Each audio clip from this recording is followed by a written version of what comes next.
বাচ্চাগুলা কান্নাকাটি করতেছে, বাচ্চাগুলাকে শুধু সান্ত্বনা দেয়, দাঁড়াও বাবা, এই তো হয়ে যাচ্ছে, এই তো হয়ে যাচ্ছে। হযরত ওমর ইবনুল খাত্তাব ঘন্টার পর ঘন্টা দাঁড়ায় দাঁড়ায় দেখলেন না না, মা বুড়িমা কিছুই দিতে পারে না সন্তানদেরকে। হযরত ওমর ইবনুল খাত্তাব রাদিয়াল্লাহু তাআলা আনহুর কথা শুইনা পরের দিন ওই বুড়িমা গেছে। কিন্তু আল্লাহ তাআলার কি আজীব কাহিনী, ওই রাষ্ট্রে গিয়া দেখে গত রাত্রে যেই লোকটা আমার এত উপকার করেছে, আমার এত খেদমত করেছে, ওই লোকটাই বুঝি সিংহাসনের উপর বসা। সুবহানাল্লাহ।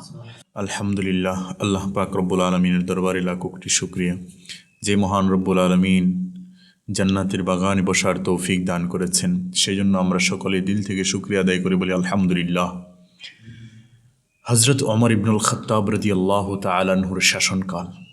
হযরত ওমর ইবনুল খাত্তাব রাদিয়াল্লাহু তাআলা আনহু শাসক হিসেবে কেমন ছিলেন? হযরত আবু বকর সিদ্দিক রাদিয়াল্লাহু তাআলা আনহুর পরবর্তী খলিফা অর্থাৎ দ্বিতীয় খলিফা, খলিফাতুল মুসলিমিন হযরত ওমর ইবনুল খাত্তাব রাদিয়াল্লাহু তাআলা। এমনিতেই তো বলা হয়েছে সমস্ত সাহাবায়ে কেরামি ন্যায়পরায়ণ, ইনসাফগার। তার মধ্যে হযরত ওমর ইবনুল খাত্তাব রাদিয়াল্লাহু তাআলা আনহু ছিলেন অন্যরকম। তিনি ছিলেন অনেক ইনসাফগার, তিনি ছিলেন ন্যায়পরায়ণ বাদশাহ, ন্যায়পরায়ণ শাসক।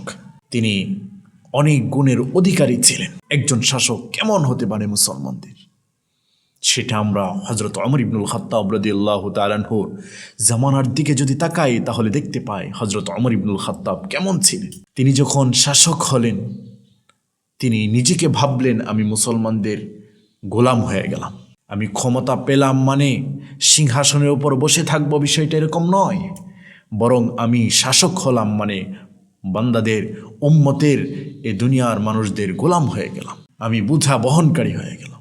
হযরত ওমর ইবনুল খাত্তাব এমন ছিলেন, তিনি ক্ষমতাকে কাজে লাগান নাই, তিনি ক্ষমতার বলে অনেক বাহাদুরি দেখান নাই, বরং ইনসাফ প্রতিষ্ঠা করার জন্য তিনি ক্ষমতা গিয়েছেন।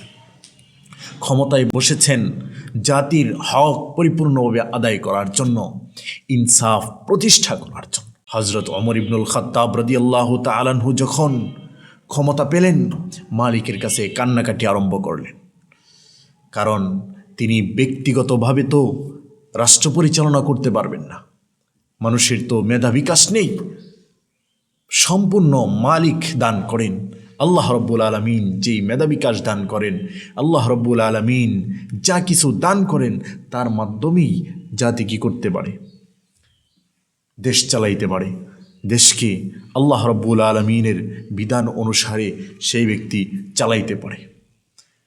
তো এরকমই হযরত ওমর ইবনুল খাত্তাব রাদিয়াল্লাহু তাআলা আনহু আল্লাহ রব্বুল আলামিনের হুকুম অনুযায়ী সারা পৃথিবীর মধ্যে অন্যরকম একজন শাসক ছিলেন, যিনি আল্লাহ রব্বুল আলামিনের কোরআনের বিধান অনুযায়ী দেশকে পরিচালনা করতেন।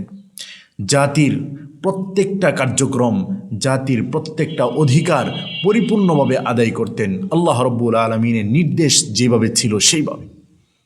এই কারণেই তো আমরা হযরত ওমর ইবনুল খাত্তাবকে দেখতে পাই, কখনো কখনো তিনি নিজের কাঁধে করে বোঝা মাথায় তুলে, কাঁধে তুলে উম্মতের কাছে পৌঁছায় দিয়েছেন। হযরত ওমর ইবনুল খাত্তাব রাদিয়াল্লাহু তাআলা আনহু এমন শাসক ছিলেন, কখনো কখনো তিনি গোপনে গোপনে রাতের বেলায় গিয়ে গিয়ে প্রজাদের খোঁজখবর নিতেন, প্রজাদের অনেক খোঁজখবর নিতেন, প্রজাদের খোঁজখবর নিতেন কার কি অবস্থা, কে কোন দুঃখের মধ্যে আছে। কখনো কখনো তাদেরকে তাকওয়ার পরীক্ষা নিতেন। হযরত ওমর ইবনুল খাত্তাব রাদিয়াল্লাহু তাআলা আনহু একদিন তিনি যাচ্ছিলেন ময়দানে ছদ্মবেশে, হঠাৎ করে এক রাখালের সঙ্গে দেখা। রাখালকে বলতেছে, ভাই আমি তো মুসাফির, আমাকে একটু বকরির দুধ দহন করানো যায় না, আমার একটু উপকার হতো। রাখাল বলতেছে, আমি এটা পারবো না, কারণ আমার মালিক নেই, মালিকের অনুমতি নেই। হযরত ওমর ইবনুল খাত্তাব রাদিয়াল্লাহু তাআলা আনহু পরপর সর্বশেষবার বললেন, তাহলে আমি কিছু পয়সার বিনিময়ে আমার কাছে একটা বকরি বিক্রি করে দেওয়া যায় না, কারণ তোমার মালিক তো দেখতেছে না, তোমার মালিক দেখতেছে না, কিছু পয়সার বিনিময়ে বিক্রি করে দাও। তখন ওই গোলাম বলতেছেন, জনাব আজকে হয়তোবা আমি আপনার কাছ থেকে কিছু পয়সার বিনিময়ে, কিছু মুনাফার বিনিময়ে আমি একটা বকরি আপনাকে দিয়ে দিতে পারি, আপনি নিয়ে যাবেন, সেখানে আপনি আর আমি ছাড়া কেউ থাকবে না, কেউ দেখবে না, দুনিয়ার আমার মালিক দেখবে না, দুনিয়ার কোনো মানুষ দেখবে না। কিন্তু মনে রাখবেন, আমরা যে কাজগুলো করতেছি, আমরা যে কর্মগুলো করতেছি, তিনি কিন্তু একজন সত্তা আছেন যিনি আমাদেরকে সার্বক্ষণিক দেখতেছেন। হযরত ওমর রাদিয়াল্লাহু তাআলা অবাক হয়ে গেলেন, হায় হায়, একটা সাধারণ রাখালের মধ্যেও এত মুত্তাকি, এত পরহেজগারি, এত খোদাবিরু, আল্লাহ বিরু, অথচ আমাদের অবস্থা কি? আমরা অনেক সময় অন্যায় করে ফেলি, আল্লাহকে ভয় করি না। আমরা আমাদের জীবনটাকে অন্যায়ের ভিতরে ডুবিয়ে দিচ্ছি, আমরা আল্লাহর ভয় নেই। অথচ একটা রাখালের ভিতর হযরত ওমর দেখেন যে এত পরিমাণ তাকওয়া আর পরহেজগারি। হযরত ওমর রাদিয়াল্লাহু তাআলা আনহু এমনই এক শাসক ছিলেন যিনি বান্দাদের প্রত্যেকটা বিষয় পর্যবেক্ষণ করতেন। রাতের আধারে ছদ্মবেশে গোপন লেবাসে তিনি চলে যেতেন, সাধারণ লেবাসে, যেন তাকে চিনতে না পারে। তিনি সবার অবস্থা পর্যবেক্ষণ করতেন হযরত ওমর। একবার হযরত ওমর ফারুক রাদিয়াল্লাহু তাআলা আনহু গভীর রজনীতে ছদ্মবেশে মানুষের অবস্থা যাচাই করার জন্য গেলেন। হঠাৎ করে দেখেন একজন বুড়িমা কি যেন নিচে আগুন জ্বালাচ্ছে আর পাতিলটা দিয়ে দিছে। বাচ্চাগুলা কান্নাকাটি করতেছে, বাচ্চাগুলাকে শুধু সান্ত্বনা দেয়, দাঁড়াও বাবা, এই তো হয়ে যাচ্ছে, এই তো হয়ে যাচ্ছে। হযরত ওমর ইবনুল খাত্তাব ঘন্টার পর ঘন্টা দাঁড়ায় দাঁড়ায় দেখলেন, না না, মা বুড়িমা কিছুই দিতে পারে না সন্তানদেরকে। সন্তানরা কান্নাকাটি করতে করতে ঘুমায় গেছে।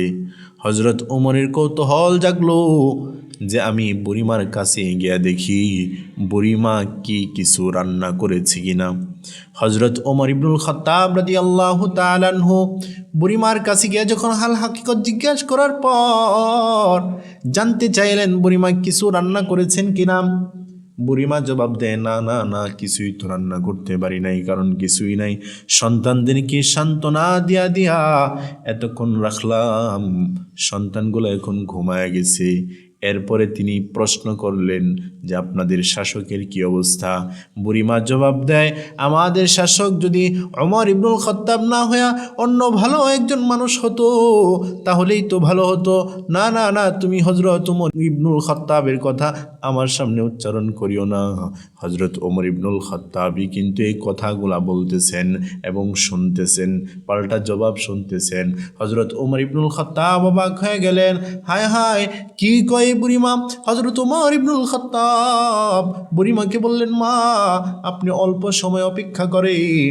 হযরত ওমর ইবনুল খাত্তাব রাষ্ট্রীয় কোষাগারে চলে আসলেন, গোলামকে বললেন, গোলাম রে, দে আমার মাথার উপর উঠা দে, আঠার বস্তা উঠায় দে, প্রয়োজনীয় সামগ্রীগুলা উঠায় দে। গোলাম বলে, জনাব, ইয়া আমিরুল মুমিনিন, আপনি কেন মাথার মধ্যে উঠাবেন? আমি থাকতে আপনি কেন উঠাবেন? হযরত ওমর বলে, থাম, সব কিছু বাদ দে, আমি হযরত ওমরের মাথার উপর উঠা দে, আমি নিয়ে যাব। হযরত ওমর ইবনুল খাত্তাব রাদিয়াল্লাহু তাআলা আনহু নিজের মাথার উপর আটার বস্তা উঠায়া প্রয়োজনীয় সামগ্রী সব কিছু নিয়ে বুড়ির বাড়িতে হাজির হয়ে গেলেন। এবার বুড়িকে বললেন, বুড়িমারে, নাও নাও নাও, তোমার প্রয়োজনীয় সামগ্রী সব কিছু দিয়ে দিলাম, এবার তুমি রান্না করে পাকিয়ে পাকিয়ে তুমি তোমার সন্তানদেরকে আহার করাও। সুবহানাল্লাহ। এই বুড়িমা বলতেছে, আহারে, যদি ওমরের জায়গায় তোমাকে আল্লাহ তাআলা শাসক বানাইতো তবে কতই না উত্তম হতো। এরপরে বুড়িমাকে বললেন, মারে, আগামীকালকে আপনি সেই রাষ্ট্রীয় কোষাগারে যাবেন, বাইতুল মালের কাছে যাবেন, আপনি রাষ্ট্রে যাবেন। হযরত ওমর ইবনুল খাত্তাব রাদিয়াল্লাহু তাআলা আনহুর কথা শুইনা পরের দিন ওই বুড়িমা গেছে। কিন্তু আল্লাহ তাআলার কি আজীব কাহিনী, ওই রাষ্ট্রে গিয়া দেখে গত রাত্রে যেই লোকটা আমার এত উপকার করেছে, আমার এত খেদমত করেছে, ওই লোকটাই বুঝি সিংহাসনের উপর বসা। সুবহানাল্লাহ। ওই লোকটাই হলো হযরত ওমর ইবনুল খাত্তাব রাদিয়াল্লাহু তাআলা আনহু। ওই লোকটাই হযরত ওমর ইবনুল খাত্তাব রাদিয়াল্লাহু তাআলা। হ্যাঁ, এমন ছিলেন শাসকগণ, এমন ছিলেন ইসলামের শাসকগণ। এরাই তো ইসলামের প্রকৃততম শাসক, যারা নিজের জীবনকে জীবন মনে করে নাই, নিজের দেহকে দেহ মনে করে নাই। যখন শাসক হয়েছে, গোটা উম্মতের জন্য তাদের জীবনকে বিলিয়ে দেওয়ার জন্য চেষ্টা করেছেন। কিন্তু আমরা একটু লক্ষ্য করি বর্তমান সময়ের শাসক আর আগের দিনের শাসকদের পার্থক্য কি। আগের দিনের শাসকরা ছিল নিজের জীবনকে বিলিয়ে দিতে পারলেই সফলতা মনে করত, কিন্তু বর্তমান দিনের শাসকরা নিজের জীবনকে নয় বরং একবার যদি তারা ক্ষমতায় যেতে পারে তখন নিজেকে যত বড় মনে করা যায়, নিজেকে যত সিংহাসনের উপর বসানো যায়, নিজে যত হাইপাইভাবে চলা যায়, নিজেরা যত সম্পদগুলো লুইটা পেটা খাওয়া যায়, ততই তারা নিজেদেরকে পণ্ডিত এবং নিজেদেরকে সৌভাগ্যবান মনে করে। নাউজুবিল্লাহ। বর্তমান সময়ের শাসকরা, আগের দিনের শাসকরা আল্লাহ রব্বুল আলমিনকে চিনছে, আল্লাহ রব্বুল আলমিনের পরিচয় জানার জন্য চেষ্টা করছে, কিন্তু বর্তমান সময়ের শাসকরা আল্লাহ তাআলাকে বাদ দিয়ে তারা তাগুতকে চেনার জন্য তারা অপেক্ষা করছে, তাগুতের তারা অনুসরণ করছে, তাগুতকে তারা কাছে টানার জন্য লিপ্ত হয়ে গেছে, আল্লাহ তাআলাকে বাদ দিয়ে দিচ্ছে। অথচ এই জায়গায় উচিত ছিল যে আমি ক্ষমতায় বসছি, আমি মালিকের আনুগত্য করব, আল্লাহ রব্বুল আলমিনের দিনকে এই জমিনের মধ্যে বাস্তবায়ন করব, উম্মতের সমস্ত হকগুলো পরিপূর্ণভাবে আদায় করব। কিন্তু বর্তমান সময়ে আমরা তা পাচ্ছি, সবগুলো তাগুতের অনুসরণ করছে, সবগুলো জনগণের হকগুলো ক্ষুণ্ণ করে দিচ্ছে, জনগণের হকগুলো লুণ্ঠন করে বাহির দেশে পাচার করছে। নাউজুবিল্লাহ। এটা উচিত ছিল না, একজন মুসলিম শাসকের এটা উচিত নয়। হজরত ওমর ইবনুল খাত্তাবের জামানা থেকে এটা শিক্ষা গ্রহণ করা উচিত।